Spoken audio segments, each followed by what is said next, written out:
Welcome back to Conflicts of Interest. This is episode 704, and today is November 4th, 2024. I'm the host of the show, Kyle Anzalone. Of course, this means Election Day is tomorrow here in the United States. So if you want to hear my Election Day coverage, be sure you subscribe to the show somewhere.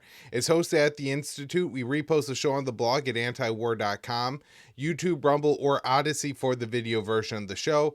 It's up anywhere you can listen to audio podcasts, and follow me on Twitter where I post all my articles, everything else I write, and this show at Kyle Anzalone_. All right, now let's jump into today's news. The first story up here, U.S. sending Ukraine new $425 million weapons package. So the Pentagon announced on Friday that it was sending Ukraine a new defense package worth $425 million, which include HIMARS ammunition, air defense, artillery rounds, and other equipment. The weapons are being provided under the Presidential Drawdown Authority, or the PDA, which allows Biden to ship weapons straight from U.S. military stockpiles. The package was announced around the same time Secretary of Defense Lloyd Austin spoke with his Ukrainian counterpart. The new military aid comes as Ukrainian President Zelensky is urging his Western backers to adopt his victory plan, which calls for major escalations, including the provision of Tomahawk missiles, but there's no sign that the US and NATO are willing to take those steps, despite the lack of a path forward for Ukrainian victory. The US continues to pour weapons into the conflict. So this package included the munitions for National Advanced Surface-to-Air Missile System, Stinger missiles, which are shoulder-fired anti-aircraft missiles, counter unmanned aerial systems, equipment, and munitions. So I'm not sure exactly which one these are, but these are anti-drone systems. A lot of these are big chain guns equipped to different types of vehicles or boats or things like that. So I'm not sure what this one is. Air-to-ground munitions, ammunition for HIMARS, 155 millimeter and 105 millimeter artillery shells. No information if these are the cluster variant or not. TOW missiles, which are anti-tank, anti-armor missile, guided missile system, Javelin and AT-4 anti-armor systems, Stryker armor personnel carriers, small arms and ammunition, medical equipment and munitions, spare parts, ancillary equipment, services, training, and transportation. The Pentagon also released a fact sheet that said the Biden administration has committed $60.4 billion in weapons to Ukraine since Russia invaded the country in February of 22. Factoring in other types of assistance and all the Ukrainian spending in the $95 billion foreign military aid bill that President Biden signed into law back in April, the proxy war has cost Americans at least $186 billion. I imagine the price tag is at least marginally higher than that when you consider, all the additional troop deployments and how they're trying to calculate the weapons that they're spending to Ukraine. Is costing the American taxpayer a lot more to replace those weapons in the U.S. stockpile than the U.S. says it's sending in value of weapons to Ukraine. So next up here, Zelensky wants NATO to support long-range strikes on North Korean troops inside Russia. So Ukrainian President Zelensky has again lashed out at his Western backers for not supporting long-range strikes on Russian territory with NATO missiles, which he believes could target North Korean troops inside of Russia. In a Telegram post on Friday night, Zelensky claimed that Ukraine knew where the North Korean troops were gathering in Russia. The Ukrainian leader wrote, "Now we see every site where Russia is accumulating these soldiers from North Korea on its territory, all of their camps." Zelensky continued, "We could strike preemptively if we had the opportunity to strike at sufficiently long range, and it depends on the partners, but instead of such necessary long range, America is watching, Britain is watching, Germany is watching. Everyone is just waiting for the North Korean military to start attacking the Ukrainians as well." So I can't actually imagine that the Ukrainians are this concerned about 10,000 North Korean troops potentially entering the battlefield. Now, maybe there's some highly trained North Korean troops and that they could make a real difference on the battlefield. At the same time, Russia, there's close to maybe 1 million men on each side of this conflict, certainly in the upper hundreds of thousands of men on the upper side in this conflict. And so flexing 10,000 North Koreans into an area of the battlefield may make a difference locally, but it's hard to see how this would be some kind of tipping point that the West would continue their intervention or escalate their intervention this significantly. So I assume that what Zelensky is doing here is he's attempting to use this, that the North Koreans are entering the battlefield potentially, as cause to get more support from the West. I'm not sure it's going to work. I'm not sure that the North Korean threat is going to be taken that seriously. And additionally, the escalations that he's looking for are going to put NATO at direct war with the Russia, which seems to be a step that they've been unwilling to take in this conflict. So Russian President Vladimir Putin has made clear that long-range strikes inside Russian territory would risk nuclear war, and the U.S. appears to have gotten that message, at least for now. Zelensky keeps pushing for escalations as a part of his so-called victory plan, which has received little support from Western governments.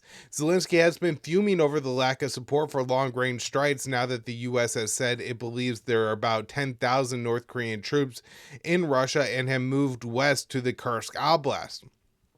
Which, if they actually do enter the fighting there, then then Ukraine would be able to use their Western weapons to hit those North Korean targets, because the U.S. has allowed Ukraine to hit targets just across the border, not just across the border. I think like 100 miles or so, fire the HIMARS ATACMS into Ukraine or into Russian territory from Ukraine. So there is some ability for them to strike the North Korean troops if they wanted to. But again, I think Zelensky here is just looking for more capabilities and more weapons from the West.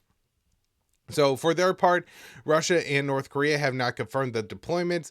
When asked about the U.S. claims in recent days, officials from both countries have pointed to the new military agreement between Moscow and Pyongyang signed earlier this year. And let's talk a little bit more about North Korea here. North Korea tests new intercontinental ballistic missile. U.S. leads trilateral war drills in response. So the latest rounds of provocation between North Korea and the U.S. took place over the weekend. Pyongyang launched an intercontinental ballistic missile. Washington responded by conducting military drills with Seoul and Tokyo. So a statement from North Korea released on Sunday explained the test fire of the latest ICBM recently conducted by the North Korean constituents a legitimate and just exercise of the right of a sovereign nation to self-defense. And so this is supposed to be a new variant of their ICBM. I'm not sure as far as the success, if this really is any kind of technical step forward for the Ukrainians, or for the North Koreans, but anytime Pyongyang tests a ICBM, you usually see a strong response from the Americans, and in this typically has come with combined war games with South Korea. Now the U.S. is going to involve Japan.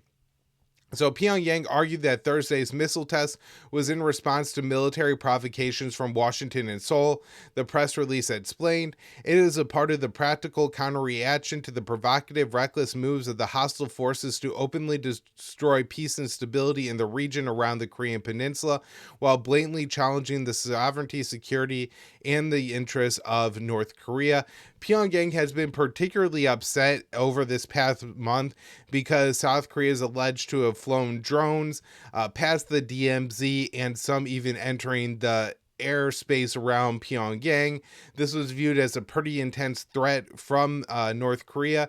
On the South Korean side, they just gave kind of a non-denial as far as that these drone flights were taking place, and apparently they were only dropping literature, and so it's possible that it was being done by a non-state actor, although you would assume that Seoul would have the power to stop it if they had wanted to. So the U.S. responded by conducting a trilateral military flight with Japanese and South Korean aircraft. The U.S. deployed its B-1B bomber, and it was joined by fighter jets from Japan and South Korea. Tensions between Washington and Pyongyang have escalated throughout the Joe Biden presidency. Over the past 4 years, the U.S. has increased its military posture in the region, deployed weapon systems capable of delivering nuclear weapons to the Korean Peninsula, and pushed South Korea and Japan to join a trilateral military path that North Korea views as an Asian NATO. Additionally, as the White House has attempted to isolate and punish Russia for invading Ukraine, Moscow has developed ties with Pyongyang and other countries heavily sanctioned by Washington. In recent weeks, Ukraine and its Western backers have claimed that North Korea has deployed troops to Russia to help in its war. Moscow and Pyongyang have been tight-lipped about any potential North Korean troops in Russia. After the meeting between Russian and North Korean diplomats last week, Pyongyang issued a statement that explained the growing ties between the Asian neighbors was a response to the U.S. provocation. The two sides expressed the common understanding that is the root cause of this ever-escalating tensions in the Korean Peninsula, Northeast Asia, and other parts of the world lies in the provocations of the U.S. and its vassal countries.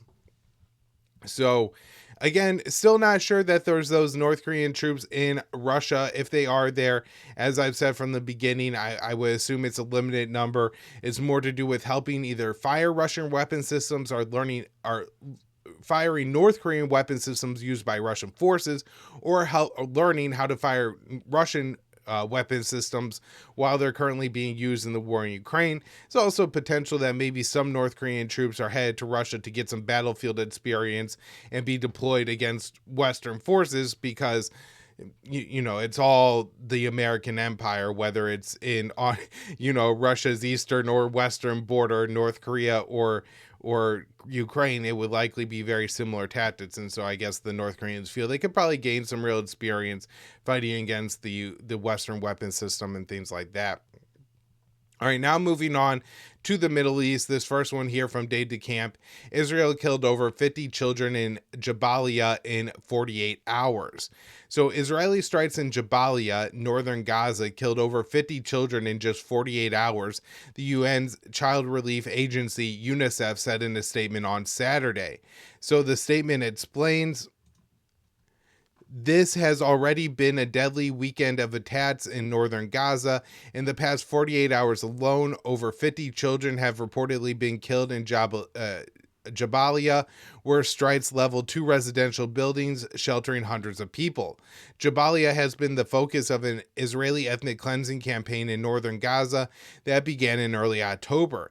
The campaign involved a starvation blockade and massive strikes on civilians, and Israeli troops are preventing the approximately 50,000 Palestinians who have been forced out from returning.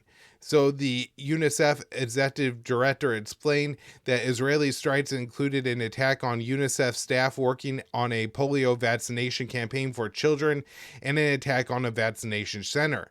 The WHO said at least 6 people, including 4 children, were wounded in the Israeli strike on the vaccination center.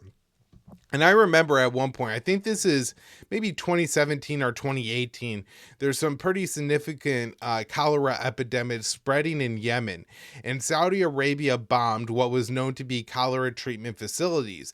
And this was something that, for the war in Yemen, that was off of most people's radars.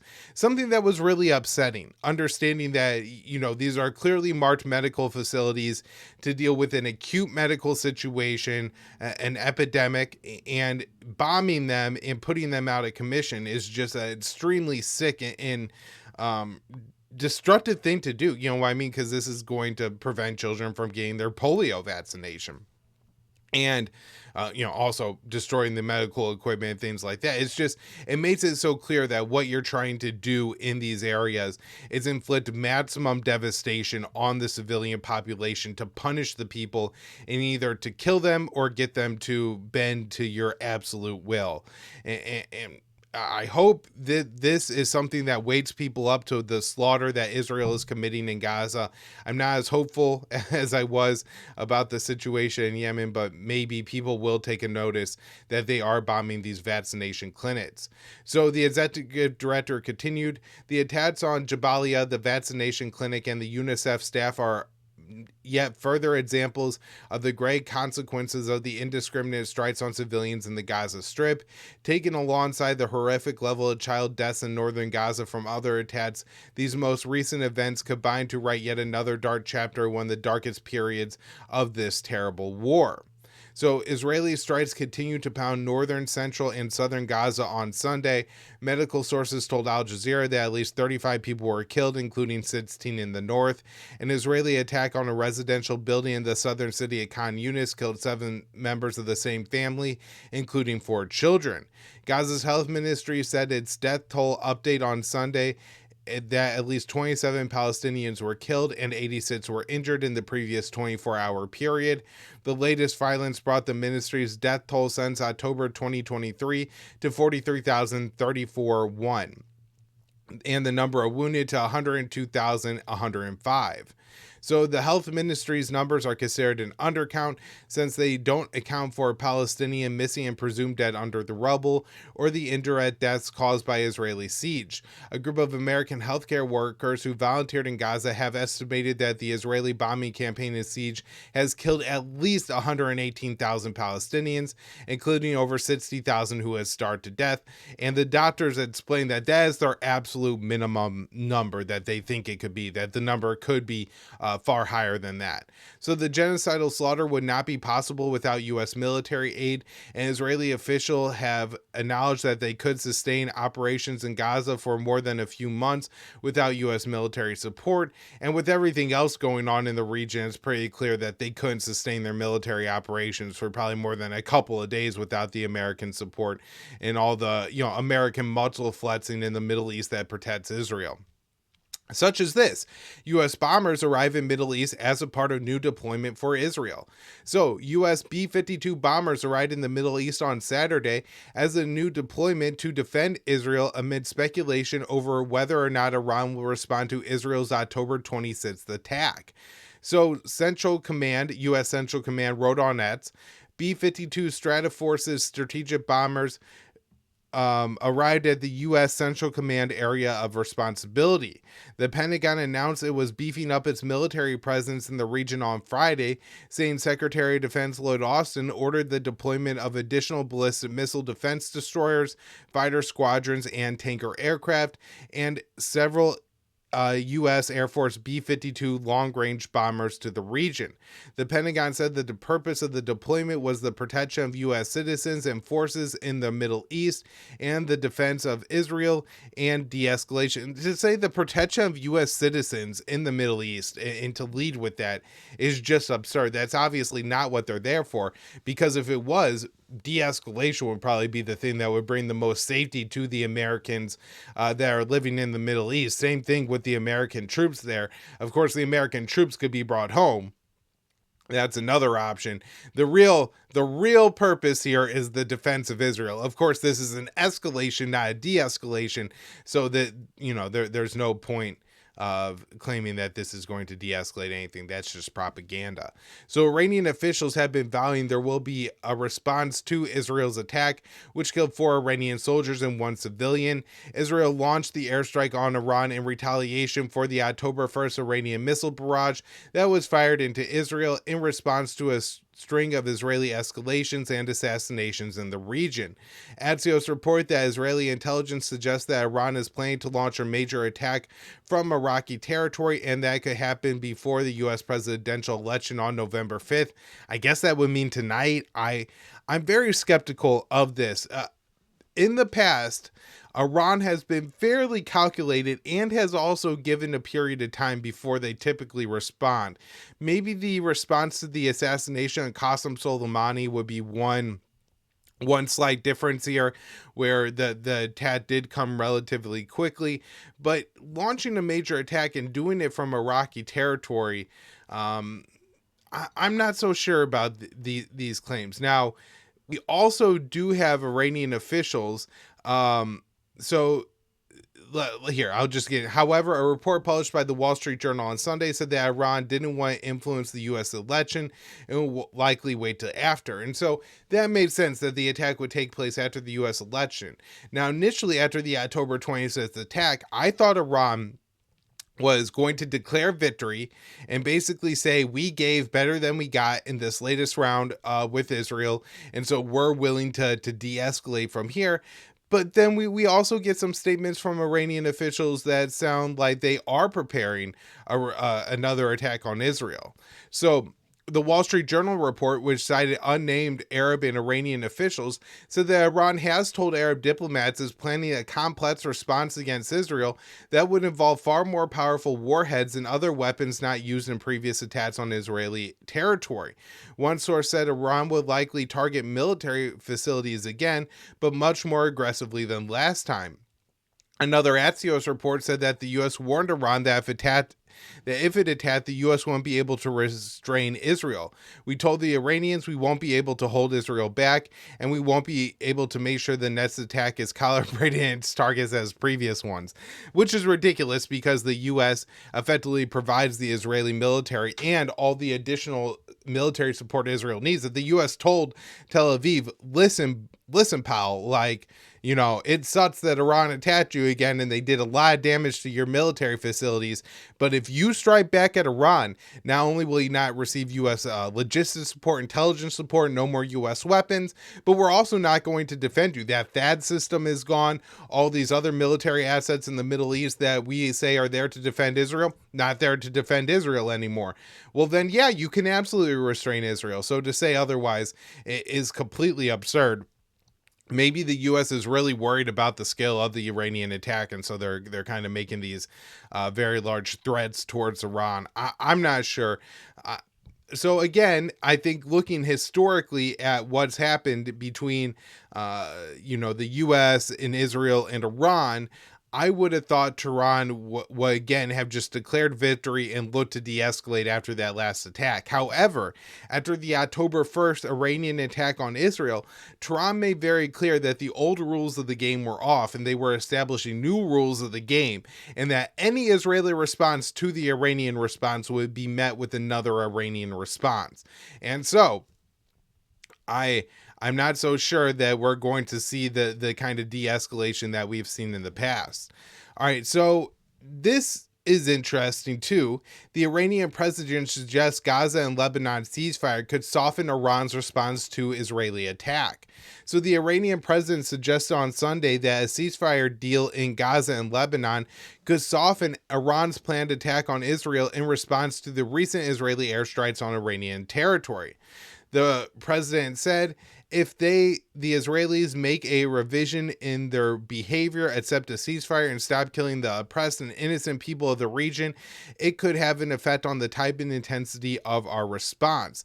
He still insisted that the Iranian attack on Iran would not, or the Israeli attack on Iran would not go unanswered. The president's comments came a day after the supreme leader vowed there would be crushing response against both the U.S. and Israel.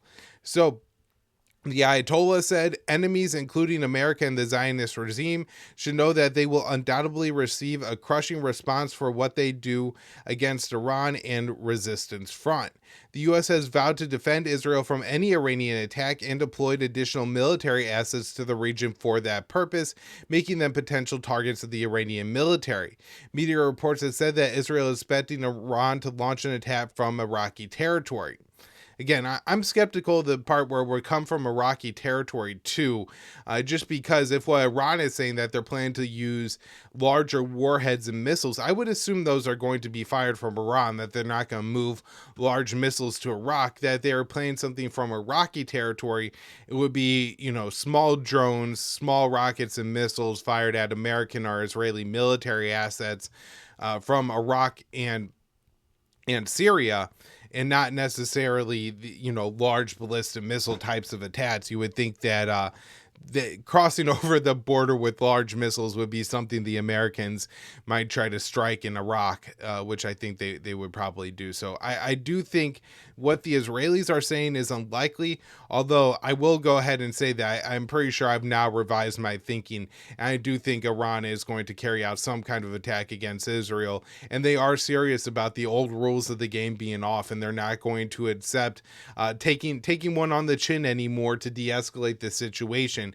That they are, have seen that doesn't de-escalate, and the more you give to the Israelis, the more that they're going to take, and so that Iran just needs to continue punching back in every single situation. All right. Couple stories from Jason Ditz on situations in Lebanon and Syria to wrap up the show today. 3 more civilians killed as Israel targets southern Lebanon town. So more than a quarter of Lebanon's population is under evacuation orders from Israel right now as the invasion of the country continues to escalate. At least 1.2 million people have been displaced by those orders, but fleeing out of evacuation areas into those areas without these orders provides little protection from the attacks. The town of Haret Shadia, a southern Lebanese town near Sidon, underscores this perfectly. The town's residential areas have been attacked no less than 3 times in the past week, despite not being covered in any of the evacuation orders. Today's attack killed at least 3 civilians and wounded 9 others. Israel's evacuation orders have been increasingly broad, most recently covering the entire Baalbek region in the east. It is unclear why they keep attacking this town that hasn't been covered under the evacuation orders. Last Sunday, Israel attacked an apartment building in the town and killed 9 civilians, including a child. The town reportedly had absorbed some 17,000 displaced people from nearby areas who were ordered to evacuate. The dense population in the town is making the attacks even more dangerous. Tuesday, Israel attacked the town again and killed at least 5 people and wounded 33 others. All of the casualties in the area have reportedly been civilians. There have been no comments from the IDF about their strikes on the village. Rescue teams are still at the scene today, and the toll of the dead and wounded may rise further. There were already reports one girl was rescued from the apartment and is still alive. And also, it's worth mentioning, and this is, again, one of the more cruel things that was done in Yemen by the Saudis, and that has been done by the U.S. over the Middle East, is Israel uses a lot of these double tap kind of strikes. And so they will hit a house, say, in Gaza, and there may be, children in the rubble bleeding to death, being crushed to death, but people won't go and start to rescue them until hours and hours later, because if you go right away, Israel will drop a second bomb and kill you and everyone else. And so it's really disturbing kind of tactics, these double tap or sinister strikes that the U.S. and the Saudis have done for so long, and Israel as well has been doing for the past year in Lebanon and in Gaza, which explains why partly explains why so many Lebanese medics have been killed. The other explanation is Israel has just targeted a lot of medics, paramedics in hospitals and things like that in southern Lebanon. All right, at least 10 people killed, mostly civilians, in Israeli airstrikes on western Syria. At least 10 people were killed, mostly civilians, and 11 others were wounded in multiple Israeli attacks around western Syria. The attacks targeted a warehouse near the Lebanese border. Israeli military offered rare comment on the attack, saying they targeted a Hezbollah warehouse in the area. The Syrian Observatory for Human Rights, which heavily tends to support Israeli allegations, offered their own statement and claimed the 3 Syrians who worked for Hezbollah were among the 10 killed, with the rest being civilians. There is, of course, hardly a city, town, or village in Lebanon and nearby parts of Syria that hasn't been bombed by Israel in recent months, and when Israel does feel the need to try to justify that, they almost always claim Hezbollah buildings of some form or sort were their targets. The U.S. has sent officials to Israel in recent days to try to broker a ceasefire, though little progress has been made. Unsurprisingly, given the analysis that we found on this show, that Netanyahu certainly seems himself having a blank check up until the election. We will see what happens after the election. My analysis has been that Trump is going to win this election, and Joe Biden will be the lamest of all lamed up presidents and will not exert any pressure to rein in Israel over the coming 3 months until Trump takes over in January. And then from there, it's just so hard to predict with Trump, what his policy is going to look like in 3 months, unfortunately. And so while it's very easy to say that Trump is going to be more aggressive and give Netanyahu free reign, we've also heard Trump say that he's going to basically tell Netanyahu that he needs to be done in Gaza by the time that Trump takes office. Now, Trump may not care too much if this involves the complete carpet bombing of Gaza or not, the complete destruction in Gaza, the complete ethnic cleansing of Gaza. I think he just wants it done by the time he takes office. At the same time, if it's not done, maybe Trump does stand up to Netanyahu a little bit and tell him to knock it off. These things are possible. So,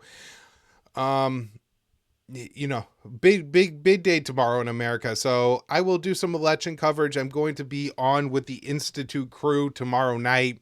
That's Scott, Keith, and Connor Freeman, our co-hosts, to do a little election analysis on their live stream, the Institute live stream that we will do.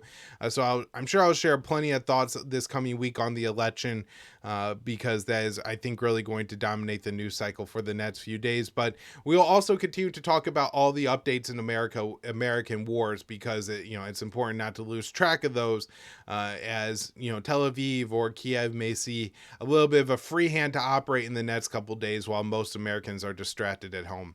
All right, everybody, thank you so much for tuning into the show. More later in the week.